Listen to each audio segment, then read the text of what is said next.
time wasted, I would just like to give the microphone to Luke. And then Luke, could you please start your presentation with your introduction, please? Thank you, Luke. And unmute your microphone, please.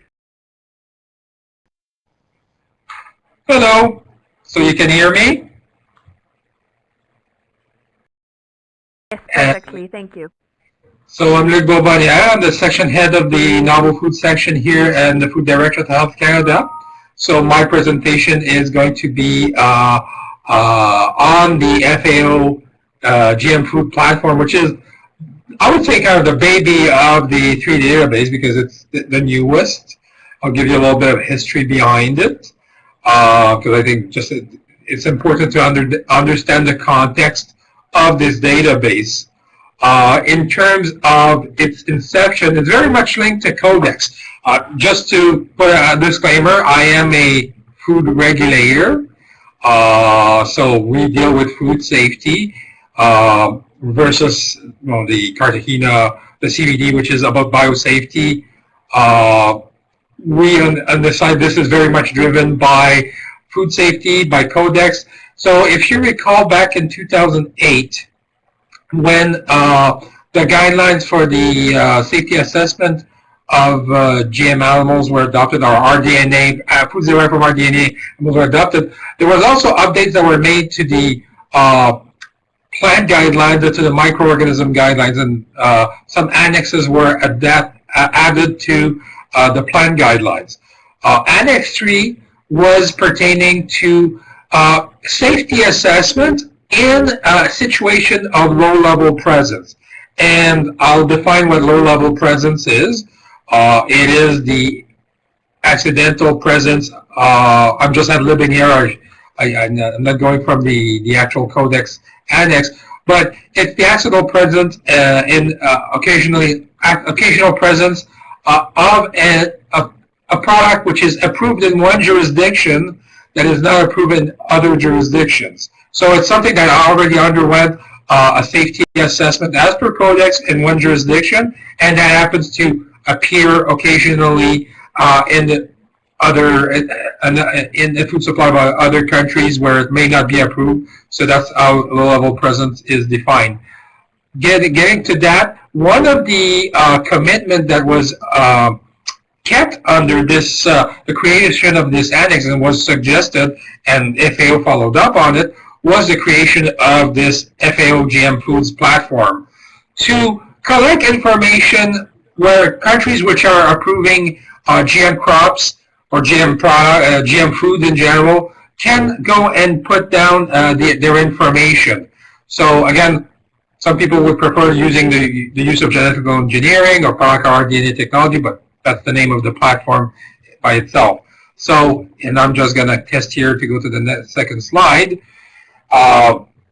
We, as a Codex member country that conducts safety assessment, are using this platform, are populating it with the products that we have approved. So far, Health Canada and the CFIA have approved for food use and feed use over 120 products. It's a bit higher for food because there's certain products that animals don't eat, but we're talking about 120 products. Not all of them are necessarily rDNA products because Canada is pretty unique in that we also look at conventional breeding, but we do upload all our products of rDNA technology into the database. So this slide shows you the front page.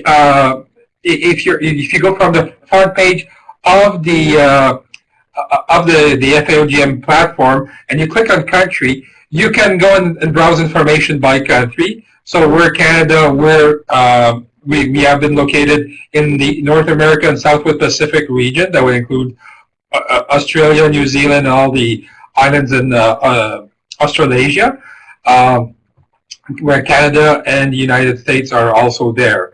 And I believe my colleagues from Mexico are in this one here, Latin America and Caribbean region. You have the Near East region, the Asian region, African region, and Europe. So if you go click on Canada, then you'll have the information. We maintain different types of information. we maintain information about the events that have been approved in Canada, and so that you would have the OECD unique identifier that's all discussed. So in this case, we are using those OECD unique identifiers as a common ground because they are quite useful. The commodity that are that have been modified, the traits that have been modified, and then the date that the entry has been uploaded. The date that, I mean, this is not necessarily our approval date. It is really the date that the entry was uploaded. So if you click on some of these, I know you'll see later, you can actually see the date of approval in the Canadian document.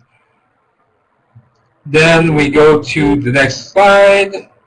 So this is information about the key contact for the countries are available for each of the country. So in the case of Canada, it has my information as of the key contact for Canada.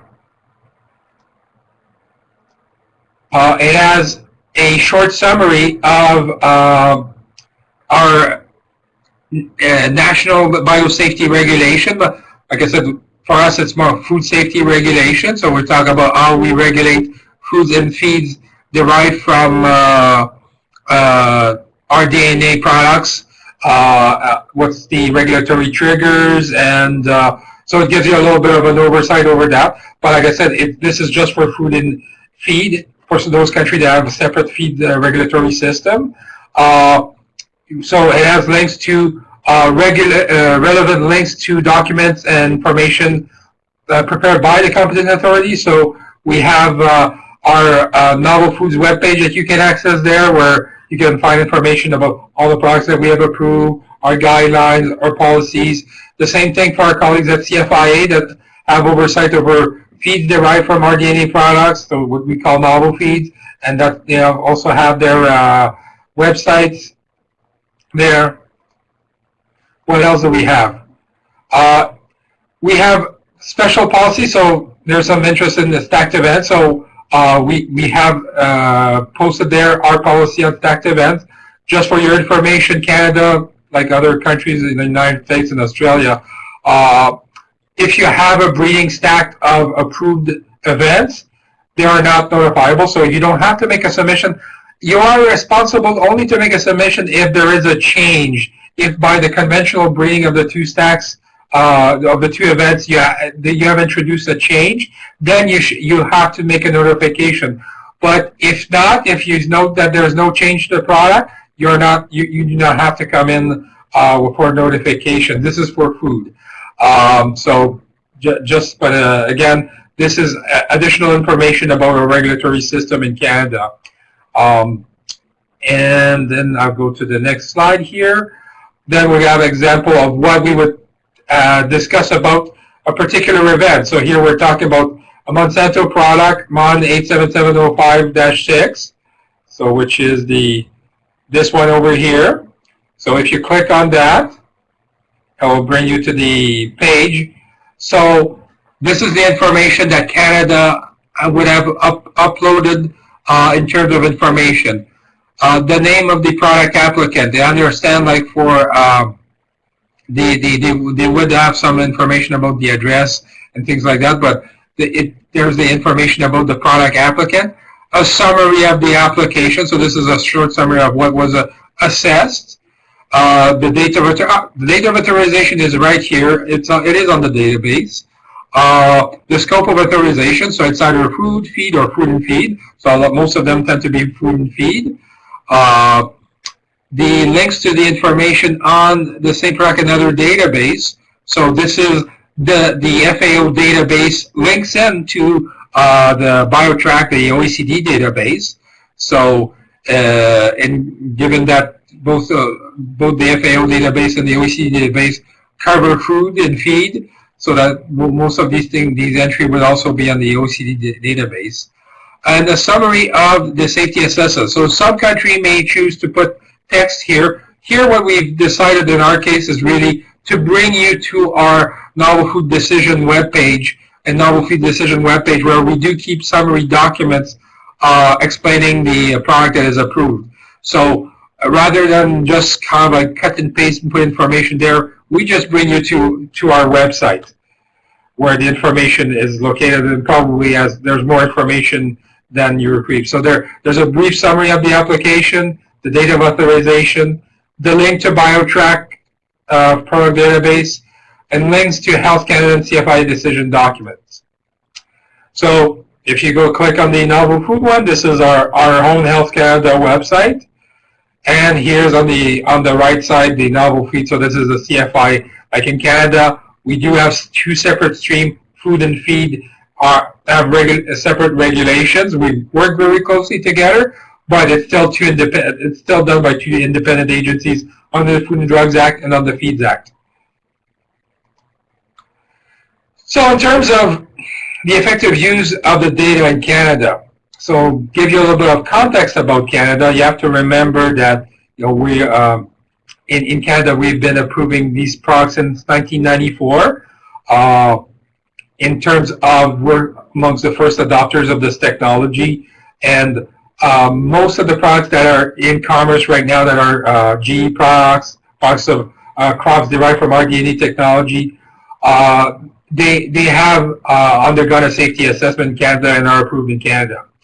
So the situation in Canada, we're not really in a situation of low-level presence because, and to be honest, like I say, if you look at it, given us, the United States, and some countries in Latin America, we are adopters of the technology. But in the event of a low-level presence in Canada, where we have to conduct a safety assessment in the context of LLP, the platform could serve as a potential resource to review. I mean, that's its purpose, is you could go and get the information that you need to do an assessment about that's been conducted in another country. Like I said, how you can use it all depends on all the other countries, what information the other countries put in.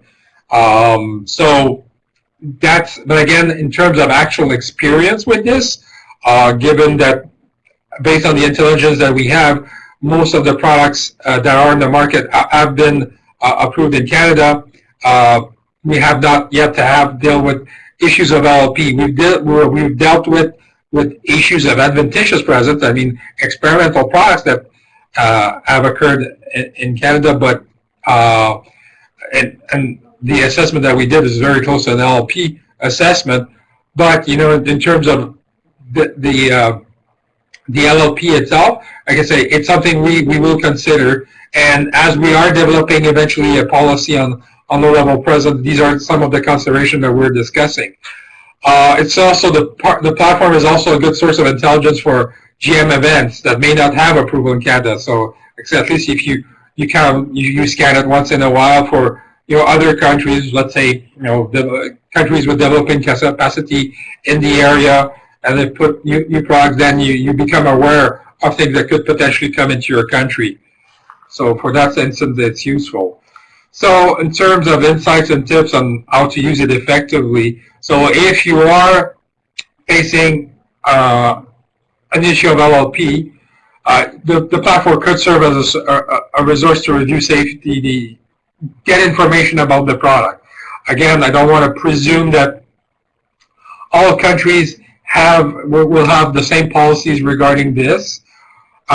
Hopefully, people are using the Codex Annex to conduct their risk assessment or safety assessment. And the safety assessment is the preferred word in Codex for these instances.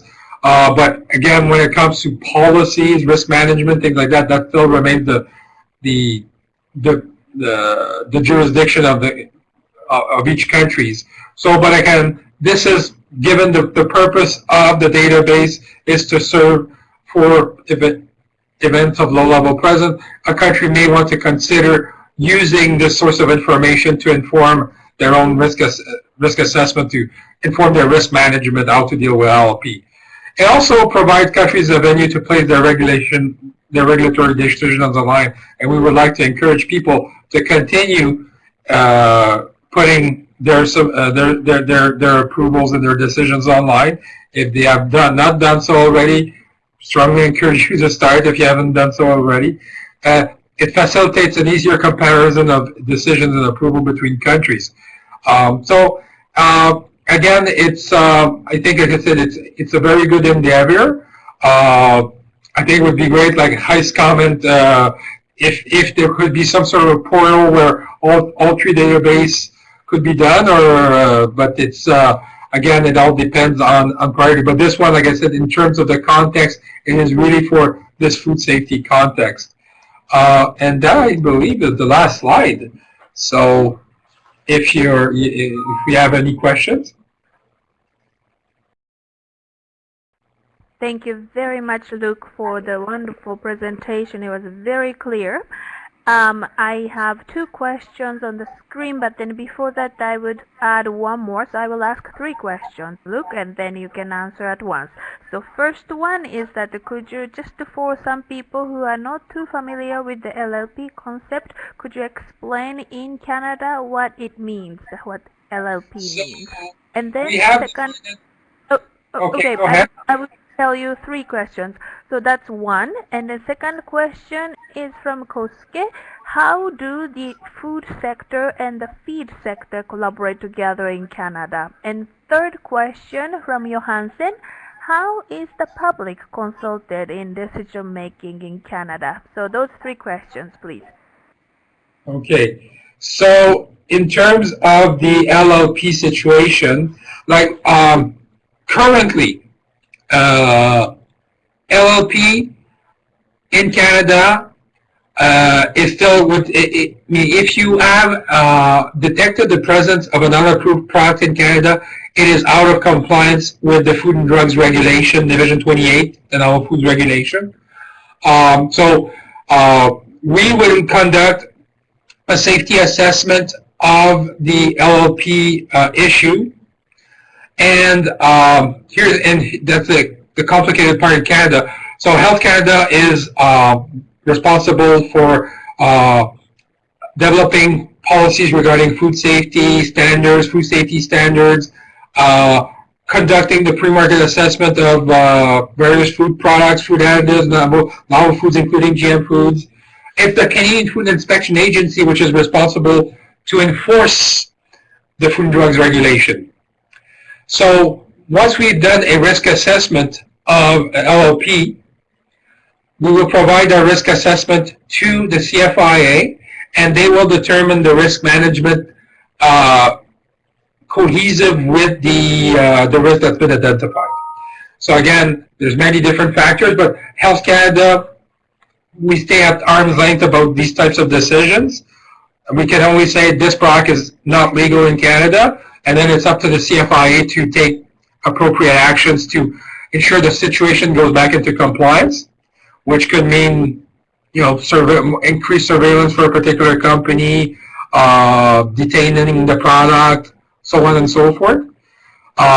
Some of you may know that our Ministry of Agriculture, we're in the Ministry of Health here, but the Ministry of Agriculture, because it has an important trade facilitating role, has been kind of engaging the Government of Canada in developing a low-level presence policy where a certain threshold would be created below which minimal actions would be taken. Because, but at this point in time, this policy is still under review, keeping in mind that we now have a new government, so things are on hold until the government is going to be informed, and then, so I can't really go into much detail about that. We do define low-level presence as the occasional presence of a product that's approved in a jurisdiction that uses Codex as the basis of their assessment, and that this is particular to the Canadian situation. The country that we recognize, there is a Codex assessment, and that's how we would define LLP. But again, the current situation is right now there's no threshold, so there is automatically a risk management action by the CFIA in those instances. But having the FAO database there is useful because, like I said, if company did not contact us. Typically, I mean, first of all, I have to say we have not yet had an instance of low-level presence in Canada, only adventitious presence. But in the case of adventitious presence, there was a company that had told us about it, provided us the information to do our risk assessment. But in the event that we did have a low-level presence, at least having the database there would be one option for us to get the information to send quickly an opinion to CFIA for them to take their risk management action. So that's for the first question. The second Thank question, you. Sorry, Luke. The second question and third question, because of the interest in time, is it possible for you to type your answers in the chat box for the collaboration between food and feed, and also the public consultation for the decision the making? public consultation, I can say really quickly, we don't. Okay. It's not required in Canada. So I know I can tap the other one.